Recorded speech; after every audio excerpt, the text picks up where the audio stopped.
আউযুবিল্লাহি মিনাশ শাইতানির রাজিম। বিসমিল্লাহির রহমানির রহিম।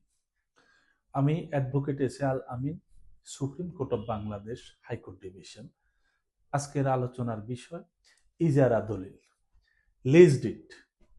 লিজ ডিড হলো এমন একটি আইনি চুক্তি যেখানে সম্পত্তির মালিক ইজারাদাতা একটি নির্দিষ্ট সময়ের জন্য অন্য কোনো ব্যক্তি বা প্রতিষ্ঠানকে ইজারা গ্রহীতা সম্পত্তি ব্যবহার করার অধিকার দেন এবং এর বিনিময়ে ভাড়া বা খাজনা গ্রহণ করেন।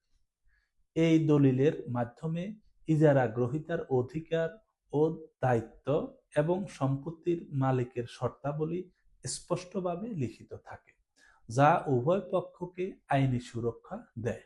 রাজুক বা উন্নয়ন কর্তৃপক্ষের জমি ইজারা, ফ্ল্যাট বরাদ্দ বা দীর্ঘমেয়াদী ভাড়ার ক্ষেত্রে এই দলিল অপরিহার্য এবং এটি সাধারণত রেজিস্ট্রি করতে হয়।